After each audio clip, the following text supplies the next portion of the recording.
देश के प्रधानमंत्री नरेंद्र मोदी जी एक ऐसे लोकप्रिय नेता जिसको दिल्ली की जनता ने 3 बार चुना, प्रचंड बहुमत से चुना, 90% से ज्यादा सीटें देके चुना, उस लोकप्रिय नेता अरविंद केजरीवाल से इतने डरे हुए, इतने भयभीत हैं कि उनका एक ही मकसद है, कुछ भी हो जाए इस सरकार को चलने नहीं देना है। कुछ भी हो जाए, अरविंद केजरीवाल को दिल्ली की 2 करोड़ जनता के हितों में काम नहीं करने देना है। कुछ भी हो जाए, दिल्ली के बच्चों की पढ़ाई नहीं होनी चाहिए, मोहल्ला क्लिनिक नहीं बनना चाहिए, बुजुर्गों की तीर्थ यात्रा नहीं होनी चाहिए, बिजली फ्री नहीं मिलनी चाहिए, शिक्षा मुफ्त में नहीं मिलनी चाहिए, इलाज मुफ्त नहीं मिलना चाहिए, घर घर राशन नहीं पहुंचना चाहिए। कुछ भी हो जाए, इन सारे कामों को रोकना है। क्योंकि दिल्ली की जनता ने यह अपराध कैसे कर दिया कि अपने बेटे को 90% सीट देकर मुख्यमंत्री बना दिया। इसको रोकना है। और कैसे रोका जा रहा है? 8 साल की लंबी लड़ाई चलती है। माननीय सर्वोच्च न्यायालय की संविधान पीठ का फैसला आता है। 5 जजों का, सर्वोच्च न्यायालय के 5 न्यायाधीशों का फैसला आता है और वो फैसला सर्वसम्मति से आता है। क्या कहा जाता है उस फैसले में? कि दिल्ली की चुनी हुई सरकार के पास अधिकारियों की ट्रांसफर और पोस्टिंग की जिम्मेदारी होगी, इसलिए कि दिल्ली के 2 करोड़ जनता के प्रति एक चुनी हुई सरकार की जवाबदेही है। यह फैसला आता है सुप्रीम कोर्ट का और उसके बाद 2 दिन भी नहीं बीतता, भारतीय जनता पार्टी की सरकार, नरेंद्र मोदी जी की सरकार माननीय सर्वोच्च न्यायालय के फैसले को, संविधान पीठ के फैसले को एक अध्यादेश से बदल देती है, एक ऑर्डिनेंस से बदल देती है। कहती नहीं मानते सुप्रीम कोर्ट, नहीं मानते संविधान पीठ, नहीं मानते इस देश का संविधान, नहीं मानते इस देश का कानून, और ऑर्डिनेंस लेके आते हैं एक काला अध्यादेश, एक तुगलकी अध्यादेश, एक ऐसा अध्यादेश जो माननीय सर्वोच्च न्यायालय के फैसले के खिलाफ है, जो भारत के संविधान के खिलाफ है। और ये सवाल सिर्फ अरविंद केजरीवाल जी का नहीं है, यह सवाल सिर्फ आम आदमी पार्टी का नहीं है, यह सवाल है भारत के महान लोकतंत्र का, यह सवाल है दुनिया के सबसे बड़े लोकतंत्र का, यह सवाल है बाबा साहब डॉक्टर भीमराव अंबेडकर के द्वारा लिखे गए संविधान का कि वो संविधान बचेगा या नहीं बचेगा। यह सवाल है देश की सर्वोच्च न्यायालय का कि उस न्यायालय की प्रतिष्ठा, उसके अधिकार और उसके आदेश बचेंगे या नहीं बचेंगे। यह तो आपातकाल की स्थिति है, जब न्यायालय का फैसला आप पलट दे रहे हैं। यह तो आपातकाल की स्थिति है कि जो आप चाह रहे कर रहे हैं। ऐसी तानाशाही, ऐसी बददिमागी, आप कल्पना कीजिए जब इस सर्वोच्च न्यायालय का फैसला आया, दिल्ली के मुख्यमंत्री ने कहा प्रधानमंत्री को एक पिता की भूमिका में होनी चाहिए, प्रधानमंत्री को एक अभिभावक की, एक पिता की भूमिका में होना चाहिए और सभी राज्य सरकारों को समान दृष्टि से देखते हुए उनके अधिकार देने चाहिए। लेकिन यहां मैं यह कहना चाहूंगा कि अगर एक पिता अपने बच्चे की बर्बादी पर तुला हो, एक पिता अपने बच्चे के लोकतंत्र का गला घोटने पर तुला हो, एक पिता अगर संविधान का गला घोटने पर तुला हो और एक पिता एक चुनी हुई सरकार को मारने पर जुट जाए, तो देश की स्थिति क्या होगी यह समझा जा सकता है। तो इसलिए यह जो फैसला आया है, यह सीधे तौर पे बताता है कि भारत के प्रधानमंत्री को न इस देश के लोकतंत्र में यकीन है, न इस देश के संघीय ढांचे में यकीन है। भारत के प्रधानमंत्री को न इस देश के चुनी हुई सरकारों में और जनता की सुविधाएं देने में यकीन है, और ना ही भारत के सर्वोच्च न्यायालय और संविधान में यकीन है। उनको सिर्फ तानाशाही करनी है, उनको सिर्फ डंडे से सरकार चलानी है। और आज ये जो फैसला है ऑर्डिनेंस का, मैं समझता हूं सर्वोच्च न्यायालय में तो जाएगा ही, और वहां पर माननीय सर्वोच्च न्यायालय इस तानाशाही पूर्ण फैसले का संज्ञान लेगा। लेकिन कितनी मजेदार बात है, कह रहे 2 अफसर मुख्यमंत्री के ऊपर है। दिल्ली का गैर चुना हुआ एलजी 2 करोड़ जनता के द्वारा चुनी हुई सरकार के ऊपर है। तो फिर यहां चुनाव कराने का, विधानसभा के गठन का, सर्वोच्च न्यायालय ने जिन बातों का स्पष्ट रूप से लिखा, उन बातों का क्या मतलब रह गया? कोई भी परिवर्तन, कोई भी अध्यादेश संविधान के दायरे में होगा, संविधान से बाहर जाकर नहीं हो सकता। और इस देश का संविधान संघीय ढांचे की बात करता है, इस देश का संविधान चुनी हुई सरकारों को अधिकार देने की बात करता है। तो आप भारत के संविधान से बाहर जाके कोई अध्यादेश कैसे ला सकते हैं? भारत के संविधान से बाहर जाके कैसे कोई कानून लेके आ सकते हैं?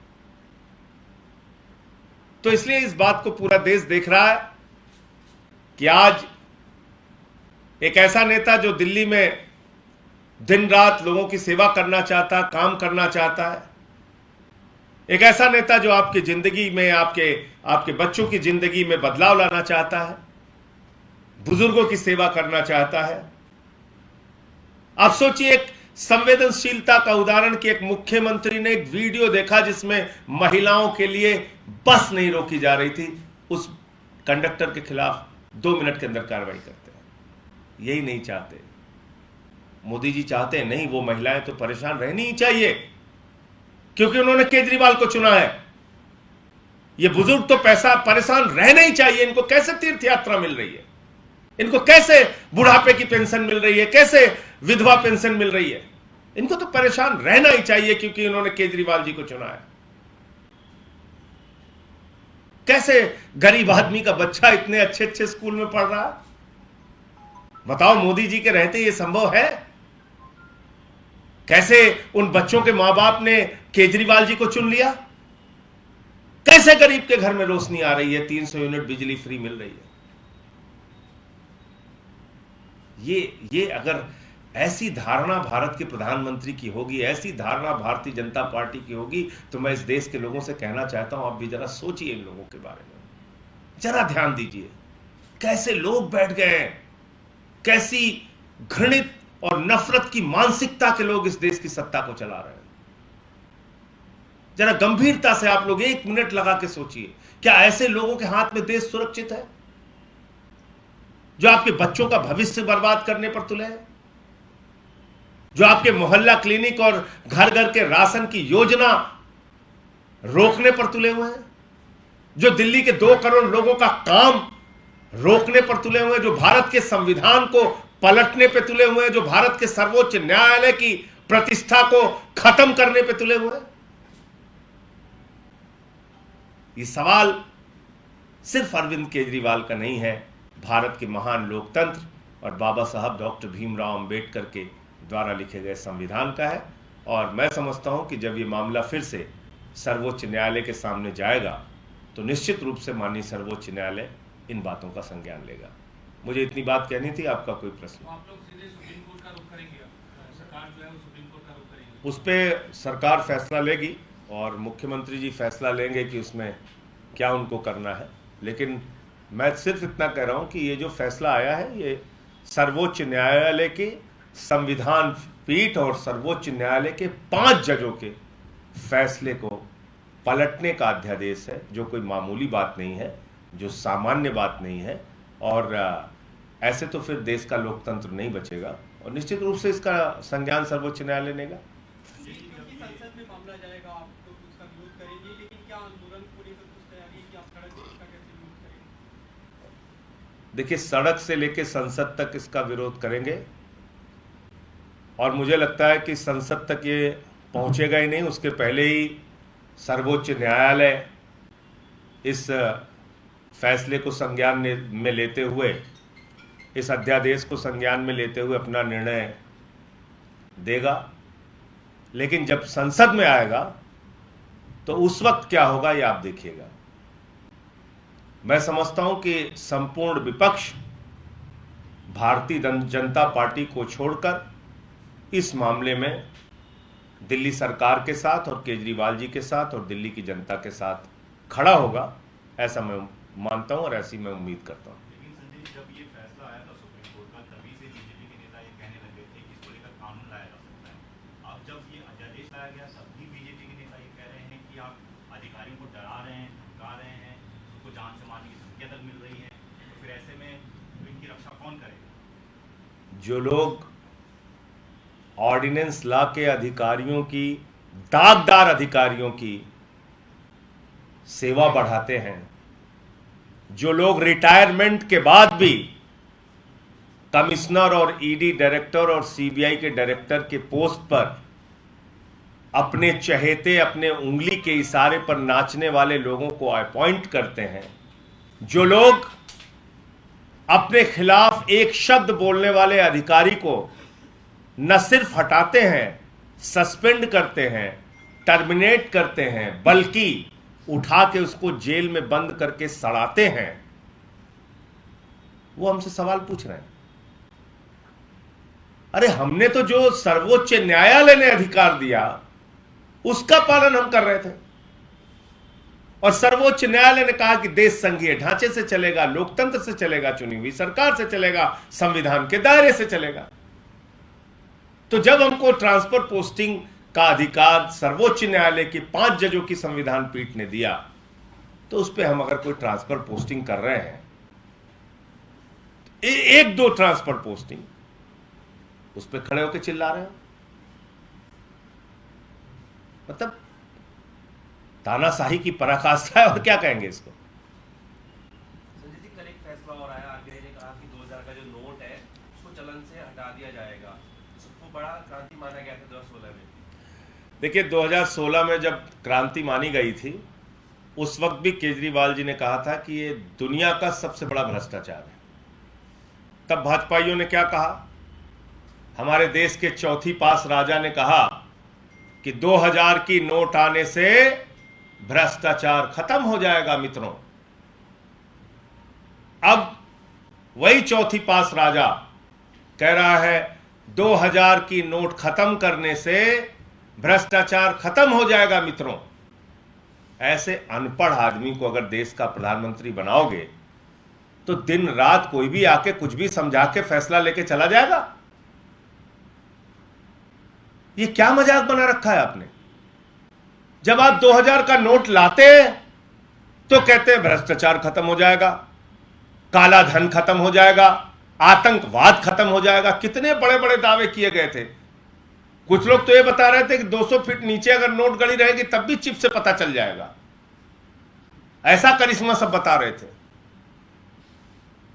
और अब कह रहे हैं 2000 की नोट बंद होने से भ्रष्टाचार खत्म हो जाएगा।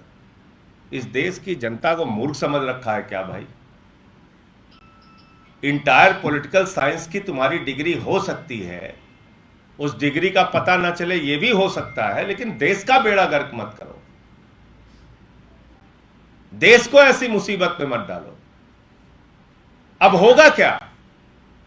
मोदी जी कह रहे हैं मित्रों, जितना घर में 2-2 हजार का नोट रखे हो सब हमारे बैंक में जमा कर दीजिए। हमारा मित्र जो है अडानी, वो लाखों करोड़ के घाटे में चल रहा है, उसको बैंक से उठा के कर्जा देना है। यही है और क्या है? मित्रों, जितना 2000 का नोट रखे हो, किसान भाइयों, माताओं, बहनों, बुजुर्गों, नौजवान साथियों, सब 2-2 हजार का नोट बैंक खाली कर दिया है अडानी ने, वहां पे जमा कर दीजिए, हम उठा के फिर 2-2 हजार का नोट उसको कर्जा में देना है। यही है और क्या मतलब है इसका? अडानी ने हिंदुस्तान का लाखों करोड़ रुपए बैंकों का चाट लिया है, खा लिया है, खत्म कर दिया है। 2.5 लाख करोड़ रुपए एलआईसी में निवेशकों का डूबा है। 2.5 लाख करोड़ रुपए, जीरो लगाते लगाते थक जाएंगे आप। 11 लाख करोड़ रुपए भारत के प्रधानमंत्री ने चंद्र पूंजीपतियों का माफ किया है। 3.5 लाख करोड़ रुपए हेयर कट के नाम पे चंद्र पूंजीपतियों का माफ किया है। और अब कह रहे हैं जितना घर में 2-2 हजार का नोट है सब बैंक में जमा करो, उठा के अडानी को देना है, क्योंकि हमारा दोस्त घाटे में कैसे रह सकता है हमारे रहते हुए। ये मकसद है और क्या है। तो ऐसा अनपढ़, मूर्ख, गैर पढ़ा लिखा आदमी अगर देश का प्रधानमंत्री होगा, कब क्या करेगा आपको पता नहीं चलेगा। एक बंदर के अस्तूरे की कहानी मैंने बचपन में सुनी थी। वो पहले राइट में अस्तूरा मारता है, फिर लेफ्ट में अस्तूरा मारता है, फिर सीधे अस्तूरा मार लेता है। तो बंदर के हाथ में अस्तूरे वाली कहानी है, सीधे मार लिया उन्होंने। बहुत धन्यवाद आपका। नमस्कार, मैं हूं मानक गुप्ता।